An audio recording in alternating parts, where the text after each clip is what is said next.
Di kamar kecil bercat putih yang sudah menguning itu, hanya ada suara napas Hanum dan sendok yang beradu mangkuk. Cahaya lampu neon 8 watt berkedip-kedip, seolah ikut lelah meneman malam yang tak kunjung usai. Di atas ranjang besi berkarat, ibunya terbaring dengan selang oksigen yang melingkar di wajahnya yang kini tinggal tulang berbalut kulit tipis. Tumor di jantungnya sudah sebesar kepala bayi, kata dokter kemarin. Tak bisa dioperasi lagi. Hanya tinggal menunggu. Hanum mengaduk bubur sumsum yang dibuatnya tadi sore. Masih hangat, ia tiup-tiup perlahan, lalu mendekatkan sendok ke bibir ibunya yang kering dan pecah-pecah. Bu, ayo buka mulutnya sedikit ya, ini bubur kesukaan ibu kan dulu. Suara Hanum pelan, hampir berbisik, takut terlalu keras akan membuat ibunya semakin lelah. Mata ibunya terbuka tipis. Bola matanya kuning, seperti daun jambu yang sudah tua. Han, Num, sudah malam ya? Suara ibunya serak, seperti daun kering yang digesek angin. Belum malam kok, Bu. Masih jam 7. Ibu tidur bentar tadi. Hanum bangunin biar makan dulu. Kalau nggak makan, nanti tambah lemes. Hanum tersenyum, tapi bibirnya bergetar. Ibu mengangguk lemah. Sendok masuk ke mulutnya. Ia mengunyah pelan, sangat pelan, seperti takut bubur itu akan menyakitinya. Enak nggak, Bu?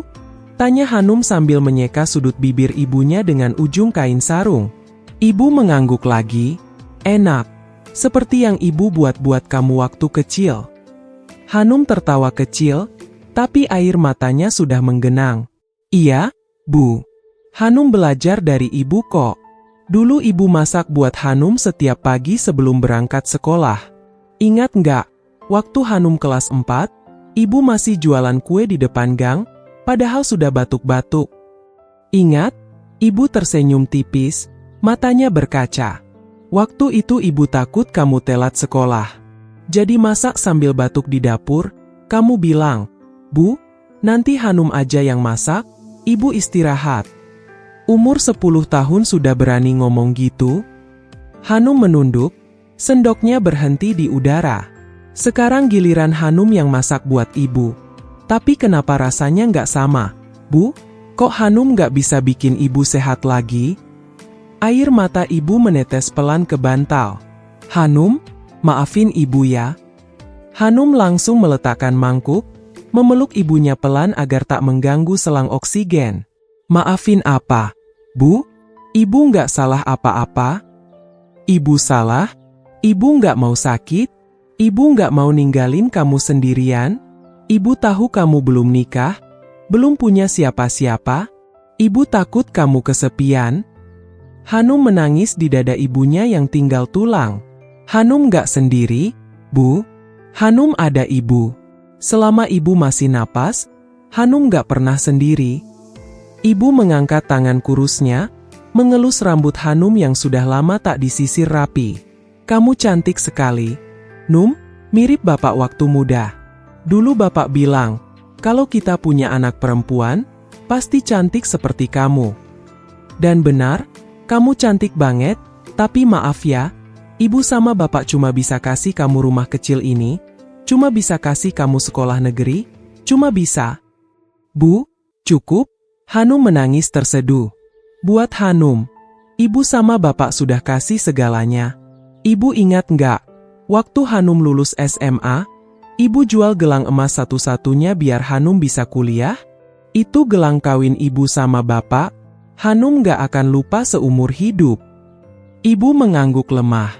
Napasnya mulai tersengal. Hanum, ibu mau bilang sesuatu? Dengar ya. Hanum mendekatkan telinga ke bibir ibunya yang sudah membiru. Kalau nanti ibu sudah nggak ada, kamu jangan nangis terus. Kamu harus nikah, punya anak, punya keluarga. Jangan seperti ibu, cuma punya kamu seorang. Ibu takut kamu nanti kesepian seperti ibu setelah bapak pergi. Hanum menggeleng keras. Jangan ngomong gitu, Bu. Ibu nggak akan pergi. Dokter bilang masih ada harapan. Besok kita ke dokter spesialis di Jakarta. Hanum sudah pinjam uang ke tetangga. Hanum jual HP. Hanum, Suara ibu terputus oleh batuk. Darah tipis mengalir dari sudut bibirnya. Hanum panik, mengambil tisu, menyeka darah itu dengan tangan gemetar. Bu jangan gitu. Ibu kuat ya. Ibu harus kuat buat Hanum. Ibu memegang tangan Hanum erat-erat, meski tenaganya sudah hampir habis. Hanum, janji sama ibu, kamu harus bahagia, kamu harus hidup, jangan balas dendam sama hidup karena ibu pergi, kamu harus tersenyum lagi. Seperti waktu kecil, waktu kamu lari-lari di halaman sambil teriak, "Ibu, lihat, Hanum bisa naik sepeda." Ibu mau kamu ketawa lagi seperti itu. Hanum sudah tak bisa bicara. Ia hanya menangis di pangkuan ibunya, memeluk tubuh yang semakin dingin. Bu, Hanum takut. Hanum gak bisa hidup tanpa ibu. Dari kecil Hanum cuma punya ibu. Kalau ibu pergi, Hanum mau apa? Hanum mau ke siapa? Hanum mau pulang ke mana? Ibu mengelus pipi Hanum dengan jari-jari yang tinggal kulit dan tulang. Pulanglah ke sini, ke rumah kecil kita. Setiap malam, lihat foto bapak di dinding. Lihat baju ibu yang masih tergantung di lemari. Kita akan selalu di sini, menunggu kamu pulang. Monitor detak jantung di samping ranjang mulai berbunyi lambat. Semakin lambat. Bu jangan tidur. Bu buka matanya. Bu lihat Hanum, Bu. Ibu membuka mata untuk terakhir kali. Senyumnya lemah, tapi penuh cinta. Hanum, ibu sayang kamu, selamanya. Detak terakhir. Bunyi panjang yang menusuk telinga. Hanum menjerit, memeluk tubuh ibunya yang kini benar-benar diam. Ibu, jangan tinggalin Hanum. Ibu bangun. Ibu. Di kamar kecil itu, hanya ada suara tangis Hanum yang memecah malam. Sendok dan mangkuk bubur terjatuh ke lantai, bubur sumsum tumpah, membentuk genangan putih seperti air mata yang tak pernah habis. Di luar jendela, hujan mulai turun deras, seolah langit ikut menangis untuk seorang ibu yang baru saja pergi, dan seorang anak yang kini benar-benar sendirian di dunia ini. Pagi itu pasar desa Karanganyar ramai seperti biasa. Bau ikan asin, bawang goreng, dan lumpur basah bercampur jadi satu. Hanum berdiri di pinggir jalan dekat tumpukan sayur kolplai, tangannya memegang plastik kresek berisi uang receh hasil jualan kerupuk kemarin, cuma 7.400 perak. Belum cukup buat beli obat jantung ibunya yang resepnya sudah menumpuk di laci. Ibu tadi malam batuk darah lagi. Num, obatnya harus ditebus hari ini juga, kata dokter desa kemarin sambil menggeleng. Kalau telat, bisa-bisa. Hanum menunduk. Ia sudah menawarkan jasa apa saja. Nyanyi di hajatan, suara fals, menjahit, jahitannya miring, cuci piring di warung, piring pecah dua. Tak ada yang mau mempekerjakan gadis 24 tahun yang cuma lulus SMA itu. Di depannya, seorang ibu-ibu berbaju batik mahal sedang memilih bayam. Dompet kulit coklat mengintip dari tas jinjing yang terbuka lebar. Hanum menatap dompet itu lama sekali. Jantungnya berdegup kencang, seperti drum perang. Cuma satu kali, Tuhan, maafin aku cuma satu kali, gumamnya dalam hati. Tangannya bergerak sendiri. Cepat. Satu tarikan. Dompet sudah di genggaman. Dompetku. Penjambret, teriak ibu itu melengking. Hanum berlari. Kakinya menabrak keranjang telur, menendang tumpukan cabai, menerobos kerumunan. Tangkap!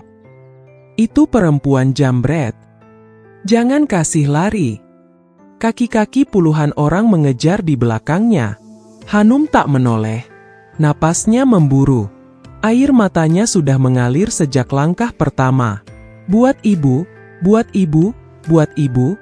Itu satu-satunya kalimat yang berputar di kepalanya.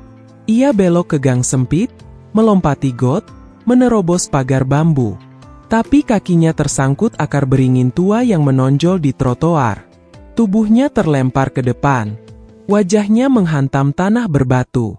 Nah kan? Ketangkep.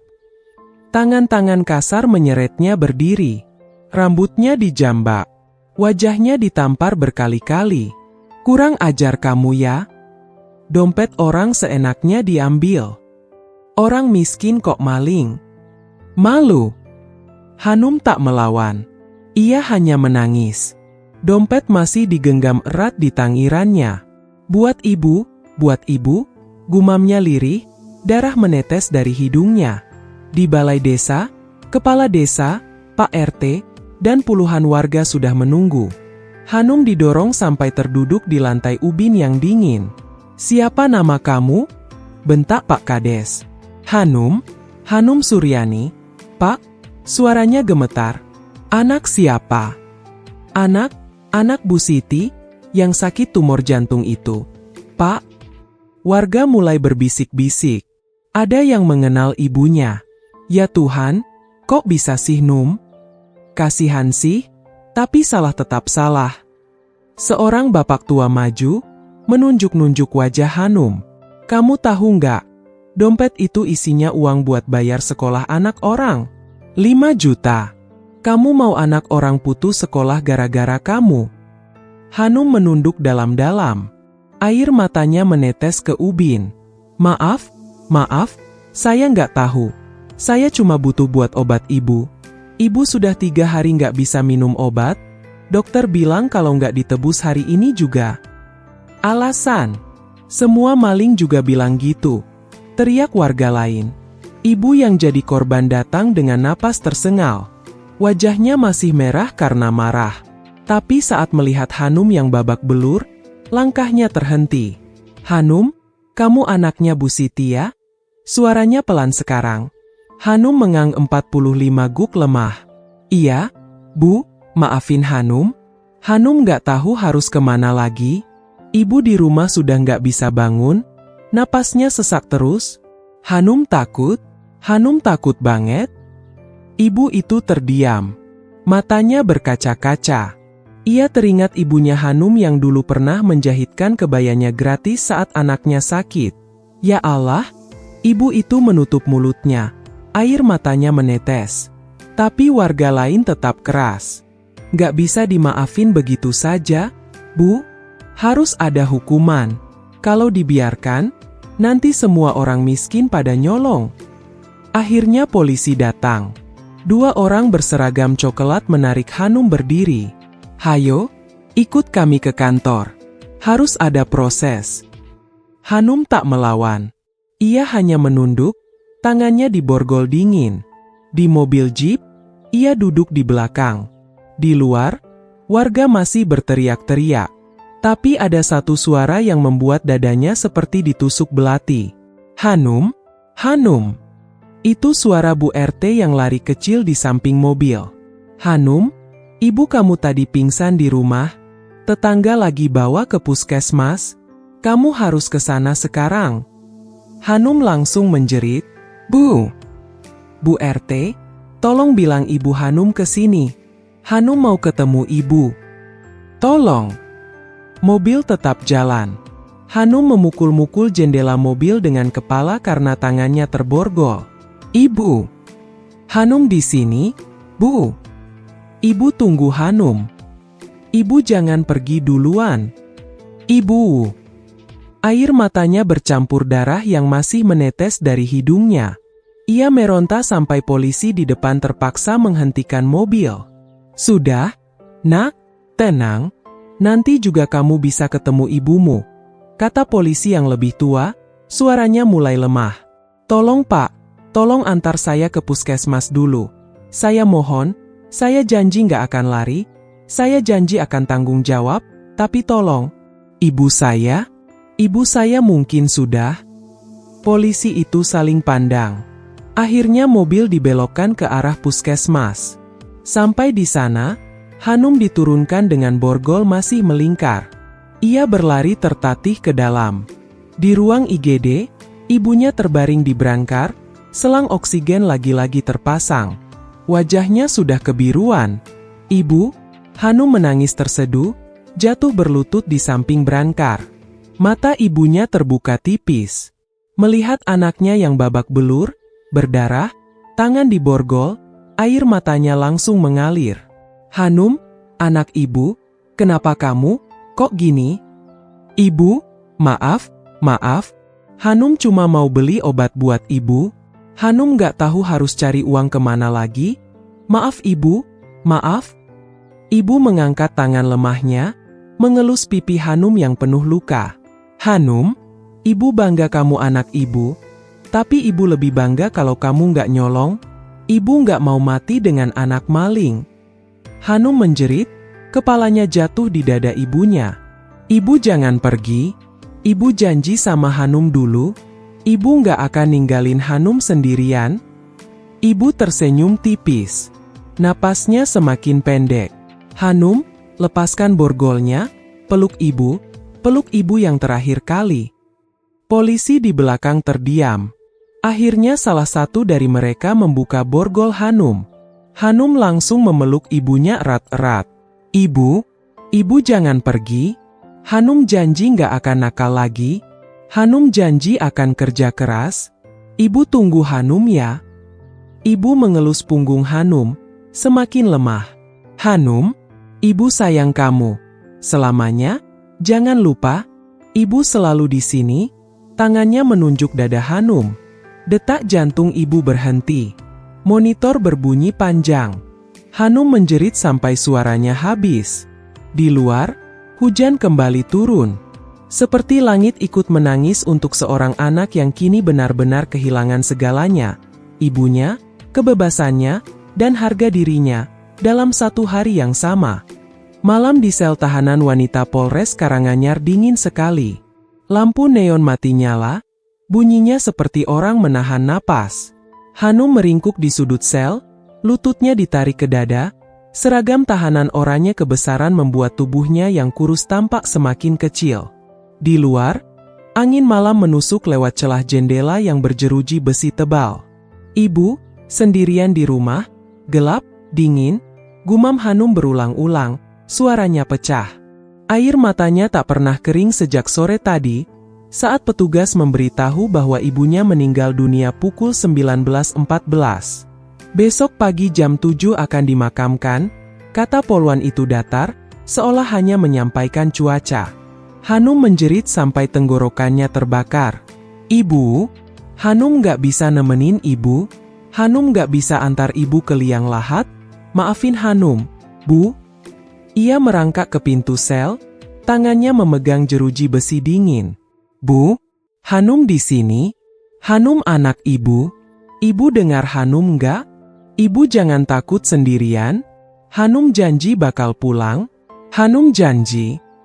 Hanya suara anjing liar di luar yang menjawab. Hanum tersungkur. Wajahnya menempel di lantai beton yang bau karbol.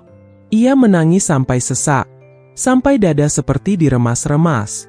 Ya Allah, kalau Engkau benar-benar Maha Pengasih, kalau Engkau benar-benar mendengar tangis anak yang kehilangan ibunya, tolong berikan aku satu keajaiban saja, satu saja, biarkan aku memeluk ibu terakhir kali, biarkan aku mengantar ibu ke peristirahatan terakhir, aku mohon, aku mohon. Doanya terputus oleh isak yang tak terkendali. Ia tak tahu berapa lama ia menangis, mungkin berjam-jam, sampai suaranya habis. Tiba-tiba, suara langkah berat. Bukan langkah manusia. Grok, grok, grok. Hanum mengangkat wajah. Matanya membelalak. Di depan jeruji selnya, berdiri seekor harimau besar jantan. Bulunya hitam loreng kuning mengkilap di bawah cahaya lampu temaram. Tubuhnya 2 kali lipat lebih besar dari harimau biasa. Matanya kuning keemasan, tapi anehnya, tidak ganas. Malah penuh kelembutan. Hanum tak bergerak. Napasnya tertahan. Harimau itu mendekat. Hidungnya menyentuh jeruji, lalu mengendus tangan Hanum yang masih memegang besi. Kamu siapa? Bisik Hanum ketakutan, tapi entah kenapa, hatinya justru tenang. Harimau itu menggeram pelan. Bukan geram marah, lebih seperti panggilan. Lalu, tanpa peringatan, ia menggigit borgol gembok pintu sel. Giginya yang putih tajam mengatup di besi tebal itu. Krek, krek, krek. Besi tebal putus seperti tali rafia. Pintu sel terbuka lebar. Hanum terpaku. Ya Tuhan, ini nyata? Harimau itu mundur 2 langkah, lalu menoleh ke arah koridor gelap. Matanya seolah berkata, "Ikut aku." Hanum bangkit gemetar. Kamu diutus Allah buat aku, ya?" Harimau itu hanya mengangguk sekali. Pelan, Hanum melangkah keluar. Kakinya lemas, tapi ada kekuatan aneh yang menuntunnya. Mereka berlari, harimau di depan, Hanum di belakang. Tak ada polisi yang terbangun. Tak ada anjing yang menggonggong. Semua pintu terbuka sendiri seolah ada tangan tak kasat mata yang membukakan jalan. Di luar pagar Polres, harimau itu berhenti. Ia menoleh ke Hanum, matanya berkaca-kaca, seolah berkata, "Sekarang lari sendiri. Aku sudah mengantar sampai sini." Hanum menangis. Ia memeluk leher harimau itu erat-erat. Terima kasih. Aku nggak tahu kamu siapa, tapi aku tahu kamu utusan Allah. Terima kasih." Harimau itu mengusap kepala Hanum dengan kepalanya yang besar, lalu berlari menghilang ke dalam kegelapan hutan. Hanum berlari pulang. Kakinya berdarah karena tak pakai alas, tapi ia tak peduli.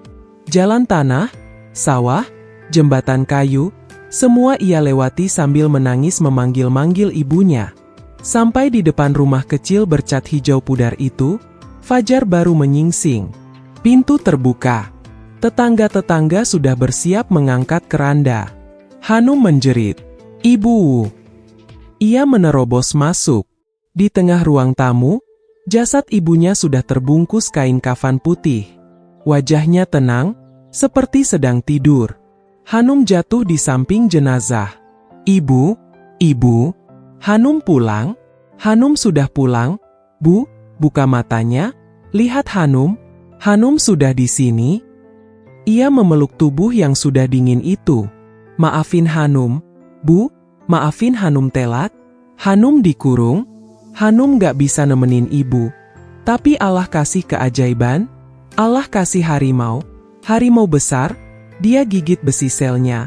Dia antar Hanum pulang. Ibu percaya nggak? Allah dengar doa Hanum, Bu." Tetangga menangis melihatnya. Ada yang memegang pundak Hanum, tapi ia menepis. "Jangan sentuh. Biarkan Hanum sama ibu dulu. Ini terakhir kali. Ini yang terakhir." Hanum membuka ikatan kain kafan di wajah ibunya. Ia mencium kening, pipi, tangan yang sudah kaku. Ibu cantik sekali. Ibu tenang ya sekarang, gak sakit lagi, gak sesak lagi. Hanum janji gak akan nakal lagi.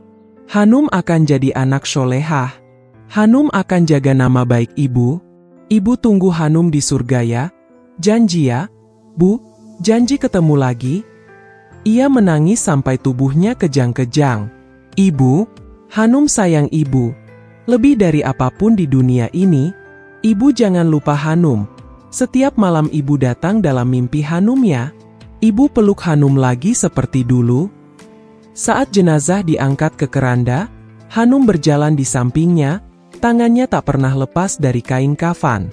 Di pemakaman, saat tanah pertama dilempar, Hanum berbisik, "Ibu, Hanum antar ibu sampai sini.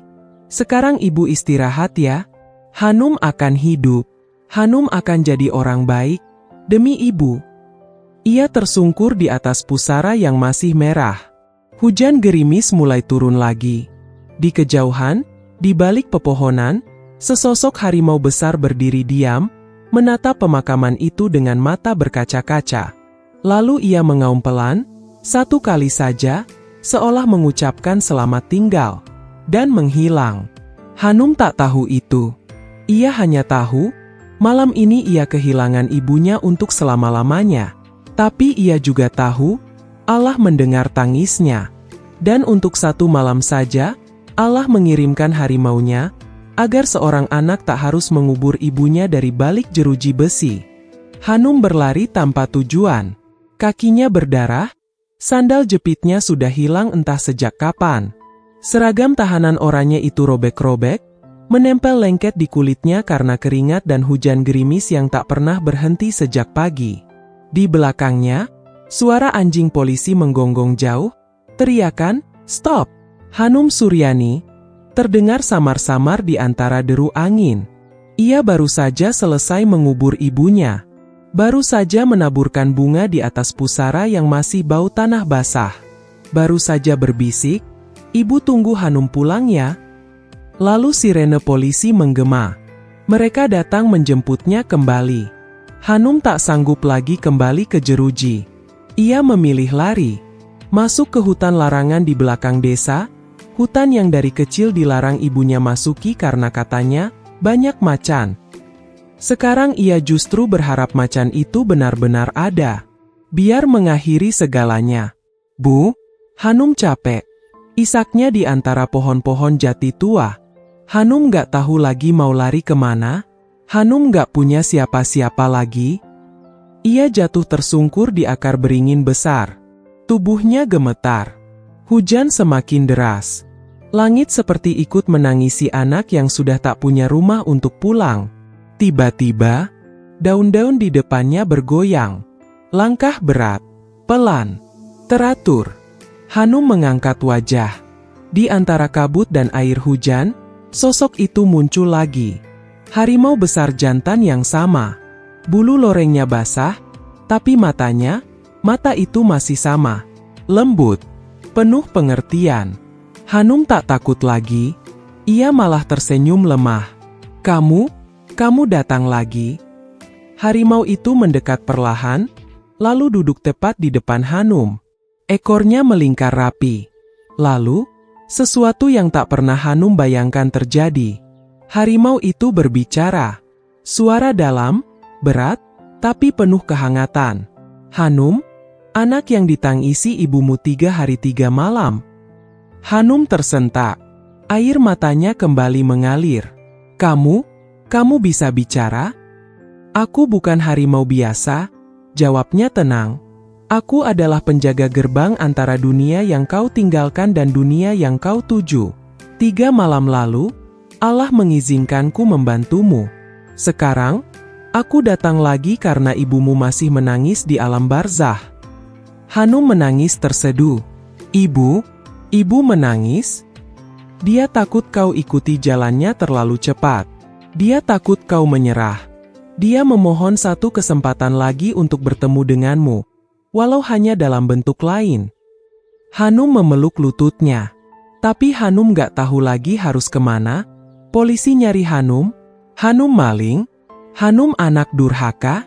Hanum gak pantas hidup lagi. Harimau itu mendekat. Kepalanya menunduk hingga sejajar dengan wajah Hanum. "Nak, dengar aku. Ibumu tak pernah menyebutmu durhaka." Satu kata yang terus dia ulang di hadapan malaikat adalah, "Anakku, anakku baik, anakku cuma salah jalan karena sayang ibunya." Hanum menjerit kecil. "Ibu bilang gitu?" "Iya. Dan dia memintaku membawamu ke suatu tempat. Tempat di mana kau bisa memulai lagi. Tempat yang jauh dari jeruji, jauh dari tatapan menghakimi manusia. Tapi kau harus memilih sekarang." Hanum menatap harimau itu lama. Hujan masih turun, tapi anehnya tak lagi terasa dingin. Kalau Hanum ikut kamu, Hanum gak akan bisa ziarah ke makam ibu lagi? Harimau itu menggeleng pelan. "Kau akan bisa. Setiap tahun, di malam Jumat terakhir bulan Syaban, kau boleh kembali. Dalam wujud yang tak akan dikenali manusia. Kau boleh menabur bunga, mencium tanah makamnya, dan berbicara sepuasnya. Itu janji ibumu kepadamu." Hanum menangis lagi, tapi kali ini ada sedikit senyum di sudut bibirnya. "Ibu masih sayang Hanum ya? Walau Hanum udah bikin malu." "Ibumu tak pernah malu memilikimu. Dia malu pada dirinya sendiri karena tak bisa melindungimu lebih lama." Harimau itu berdiri, tubuhnya yang besar menutupi Hanum dari hujan. "Sekarang pilih. Nak, ikut aku, atau kembali ke dunia yang akan mengurungmu bertahun-tahun, mungkin puluhan tahun, sampai rambutmu memutih di balik jeruji. Pilih." Di kejauhan, Suara anjing polisi semakin dekat. Lampu senter mulai berkelip-kelip di antara pepohonan. Hanum menatap harimau itu. Lalu ia mengulurkan tangan gemetar, memeluk leher harimau yang basah itu. Aku ikut kamu, bawa aku ke tempat yang ibu mau. Aku nggak mau ibu menangis lagi. Harimau itu mengangguk. Ia menunduk, membiarkan Hanum naik ke punggungnya. Pegang erat-erat. Jangan takut. Hanum memeluk leher harimau itu erat-erat. Air matanya bercampur air hujan di bulu harimau. Kamu punya nama? Tanya Hanum lirih. Harimau itu berjalan perlahan memasuki hutan yang semakin gelap. Nama yang ibumu berikan padaku saat dia masih kecil dan takut gelap. Dia memanggilku, Abil. Karena katanya, aku sahabat yang selalu datang di saat terakhir. Hanum tersenyum di antara tangis. Abil, makasih ya, kamu sahabat ibu. Sekarang jadi sahabat Hanum juga. Mereka semakin dalam ke hutan. Lampu senter polisi semakin jauh. Gonggongan anjing perlahan hilang. Di punggung Abil, Hanum berbisik pelan. Ibu, Hanum pergi dulu ya. Hanum janji akan jadi anak baik. Nanti kita ketemu lagi di tahun-tahun yang diizinkan. Ibu jangan nangis lagi. Hanum sayang ibu. Selamanya. Angin malam berhembus lembut. Daun-daun seperti berbisik mengucapkan selamat tinggal. Dan di kejauhan, di atas pusara yang masih baru, setangkai bunga kamboja putih tiba-tiba jatuh sendiri. Seolah ibu tersenyum dari balik alam yang tak lagi bisa disentuh tangan. Hanum menutup mata. Dalam pelukan Abil, ia meninggalkan dunia yang pernah begitu kejam padanya. Hutan menelannya hidup-hidup. Tapi kali ini, bukan untuk dihukum, melainkan untuk dilindungi. Hanum membuka mata perlahan. Ia tak lagi merasakan dingin hutan, tak lagi mendengar gonggongan anjing atau teriakan polisi. Yang ada hanya aroma bunga kenanga yang lembut dan suara air terjun kecil yang mengalir di kejauhan. Ia terbangun di atas ranjang besar dari akar-akar pohon yang dilapisi lumut hijau lembut. Di atas kepalanya, langit-langit gua raksasa bercahaya karena ribuan kunang-kunang emas yang beterbangan. Di dinding, ukiran harimau-harimau agung seolah hidup, mata batu permata mereka memandang Hanum dengan penuh welas asih. Selamat datang, Putri Hanum. 3 suara lembut serentak. Hanum menoleh. 3 dayang cantik sekali berdiri di sampingnya. Kulit mereka putih bersih seperti bulan purnama, rambut panjang tergerai hingga pinggang, memakai kain songket emas yang berkilauan. Mata mereka hijau zamrud, persis seperti mata Abil. Kalian, siapa? Tanya Hanum lirih, masih tak percaya. Kami adalah dayang-dayang kerajaan rimba abadi, jawab yang paling tinggi. Nama saya Lintang, ini bulan, ini bintang. Kami sudah menunggumu bertahun-tahun. Bertahun-tahun. Hanum menggeleng lemah. Aku cuma anak penjual kerupuk. Aku maling, aku buronan. Lintang tersenyum lembut, mengulurkan tangan. Di sini tidak ada buronan. Di sini hanya ada anak yang dicinta ibunya hingga akhir hayat. Hanum menangis lagi. Ia tak tahu harus berkata apa. Bulan mendekat, membawa jubah sutra putih. Mari, putri. Baginda Raja memerintahkan kami memandikanmu. Beliau ingin kau bersih dan wangi saat bertemu tamu istimewa. Tamu istimewa. Hanum menggigil. Aku takut. Jangan takut. Bintang mengelus rambut Hanum yang kusut. Kau akan mencium aroma yang paling kau rindukan di dunia. Mereka membawa Hanum ke sebuah kolam air panas alami yang dikelilingi bunga teratai raksasa. Airnya berwarna susu, beruap harum cendana dan melati. Hanum melepas seragam tahanan oranye yang sudah compang-camping itu. Ia menangis saat air hangat menyentuh kulitnya yang penuh luka. Kenapa aku masih hidup? Gumamnya. Aku nggak pantas. Lintang memeluknya dari belakang. Kau hidup karena ada yang menunggumu dengan cinta yang tak pernah pudar. Mereka memandikannya perlahan, menyisir rambutnya yang kusut, mengoleskan minyak wangi di tubuhnya. Saat selesai, Hanum dipakaikan gaun sutra putih berbordir bunga Kamboja emas. Rambutnya digerai, diberi mahkota bunga kenanga segar. "Cantik sekali kau, putri," bisik Bulan sambil menangis bahagia. Hanum menatap bayangannya di permukaan air. Ia tak mengenali diri sendiri lagi. Bukan lagi gadis kurus berwajah pucat yang lari dari polisi, melainkan seorang putri yang tenang dan bercahaya. Pintu gua besar terbuka. Abil, si harimau agung, berdiri di sana. Tubuhnya kini memakai mahkota emas kecil di kepala. "Ikut aku, Hanum," suaranya dalam dan hangat. "Seseorang sudah lama menunggumu." Hanum berjalan di samping Abil, melewati koridor panjang yang diterangi kunang-kunang. Di ujungnya, sebuah ruang terbuka luas dengan singgasana besar dari akar-akar emas. Tapi Hanum tak melihat siapapun di singgasana itu. Ia hanya melihat satu sosok. Seorang wanita berdiri di tengah ruangan, memunggungi Hanum.